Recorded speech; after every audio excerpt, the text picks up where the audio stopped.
Welcome to the chilling realm where darkness lurks and minds unravel. Join me as we delve into the enigmatic world of serial killers, where the line between fascination and horror blurs.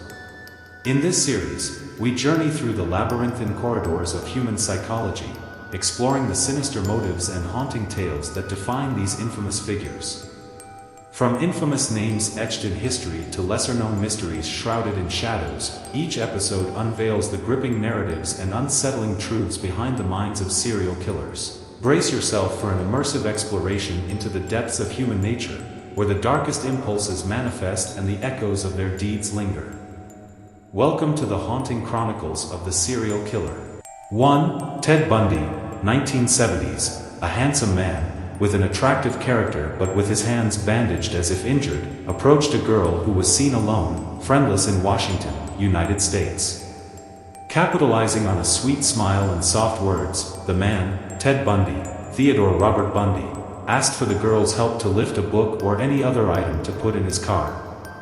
Without suspicion, plus liquid with Ted's sentence in face, they help the man without knowing the fact that he is a serial killer who has killed 30 girls in the country around the 1970s. Once the girl was in the back of the car, Ted continued to beat her until she passed out. That's what happened to Nancy Wilcox, Roberta Parks, Brenda Ball, Kimberly Reach, Catherine Devine and many other victims of the man from Vermont. The former University of Utah student then took the victim to another location before raping and killing all the women. His body was then hidden in a forest that was rarely visited by people. In fact, he will come back to the area and rape the decomposing body. In some cases, he even kept the victim's skull in his apartment and even slept with the trophy. Crazy, isn't it? Ted Bundy was one of the most feared handsome killers in the United States until his story was filmed. Ted Bundy was one of the most feared handsome killers in the United States until his story was filmed. Ted's brutality, violence, madness became a nightmare for women in Utah, Seattle, Oregon, and Washington. In just 6 months, 6 girls were reported missing in Oregon and Washington, sparking panic there. The concern continued as Ted actively searched for his victims from 1974 to 1978. However, he was arrested in 1975 while driving in Salt Lake City and police found handcuffs, masks, ropes and several other items in his car. Ted is accused of kidnapping and assault, put in jail while the police open a murder investigation against him. However, the arrest did not stop Ted's brutality. He did not stop killing. In 1977, he escaped from prison during his trial in Aspen, Colorado. After several weeks of being captured, Ted managed to escape once again. The next 2 weeks, he was back on the killing spree. A few years later, when he was on trial, many women did not believe Ted was a serial killer because of his good looks and good-looking personality. Finally, Ted pleaded guilty to killing 30 women and was sentenced to death by electric chair on January 24, 1989. 2. Paul John Knowles, 1970s. Ted is not the only one who uses his good looks to seduce women before raping and killing his victims. Paul John Knowles, or the Casanova Killer, is also a handsome man but a brutal serial killer. This man is crazy because of his neat dressing and always comes with a macho man package and makes it easy for him to attract women. Knowles pleaded guilty to killing 35 people and his first 3 murders happened after he broke up with a woman named Angela Kovic. That same night, Knowles killed 3 people on a street in San Francisco, United States. Starting from the 3 people, Knowles moved to find other victims. In just 4 months, the man from Orlando, Florida has killed 18 people. Some were shot, killed while sightseeing, while camping, and some victims were even raped. Nicknamed the Casanova Killer because of his appearance, the police did not know of his involvement in the murders until he was arrested. Of the 20 bodies found, 3 of them were children and the other 3 were elderly. His victims, who were killed in 3 different states, made it difficult for the police to identify the perimeter of the case. At that moment, the police were not sure if they were dealing with a rapist, a murderer, a gunman, or worse. On December 18, 1974, Knowles was shot dead by the policeman assigned to take him to Georgia. He who was handcuffed and sitting in the back was shot after trying to grab Sheriff Earl Lee's rifle. 3. Richard Ramirez, 1980s. Born on February 28, 1960 in Texas, United States, Richard Ramirez's Night Stalker life full of problems started when he was young, but his first murder happened when he was 24 years old. The victim, a 79-year-old elderly woman, Jenny Vin Cow. The poor woman was sexually assaulted, stabbed and killed when Richard robbed the woman's house. The next attack happened 9 months after the case.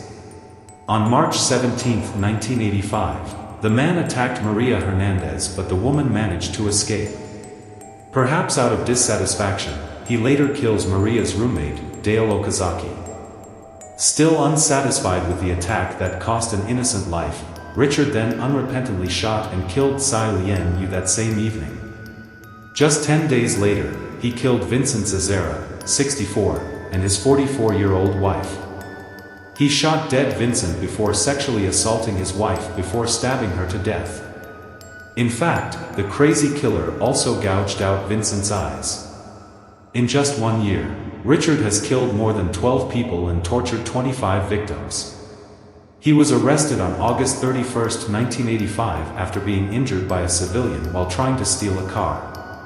After going through several trial sessions, Richard was finally found guilty of 43 charges, including 13 cases of murder, 5 attempted murders and 11 sexual assaults. Interestingly, while in prison Richard received 75 letters from his fan, Doreen Leone. They later married in 1996 at California's San Quentin State Prison. While in prison, Richard still receives letters from women who are interested in him. Photo Getty Images. While in prison, Richard still receives letters from women who are interested in him. Photo Getty Images. Richard died on June 7, 2013 at the age of 53 due to complications from the disease. With his seductive gaze, set jaw and cheekbones, Ramirez is labeled among the most handsome serial killers in history. 4. Charles Sobridge, 1970s. Born in Vietnam in 1944, Charles Sobridge is said to have claimed the lives of 24 people. Sobridge started committing crimes when he was in Paris, France, and was even arrested for stealing in the 1960s. His most notable case was when he killed 10 mountain climbers on several routes in Thailand, Nepal, and India. Usually he would drug his victims first before taking them far into the countryside.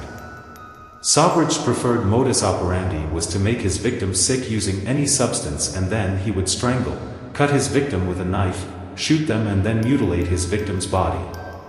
Charles Sobridge with his Canadian girlfriend in 1986. Photo by Rex USA. Charles Sobridge with his Canadian girlfriend in 1986. In addition to the 10 victims, the crazy man killed the American tourist, Teresa Knowlton in Delhi, India on October 10, 1975. Vitali Hakim, a Turkish citizen, was also killed and his body burned. In Bangkok, Thailand, Sobridge continues to terrorize. He strangled Stephanie Perry to death. A month later, he killed Dutch nationals Cornelia Hemker and Henricus Batanja on December 16, 1975, then burned their bodies.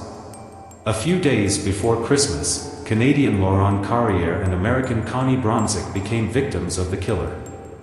Their bodies were found in Kathmandu, Nepal. Their bodies were also found in a state of dismemberment. Sobridge continued to hunt for his victims across Asia, killing Israeli citizen Alan Jacobs in Varanasi, northern India. In Bombay, he killed the French tourist, Jean-Luc Solomon. When arrested, innocently Sobridge said, "I have never killed a good person." Despite committing many murders, the punishment for Sobridge was not that severe. On February 17, 1997, he was released from prison in India and returned to France. However, 5 years ago he was spotted in Kathmandu.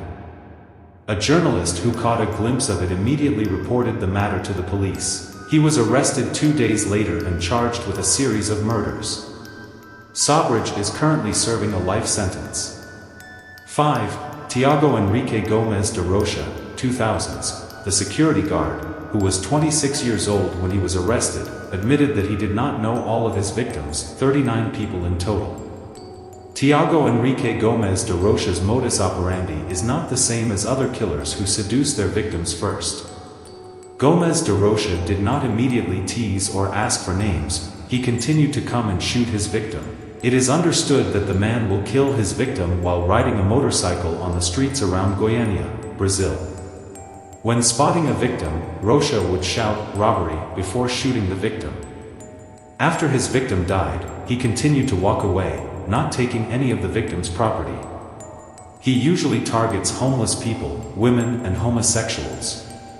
His youngest victim was a 14-year-old girl who was killed in January 2014.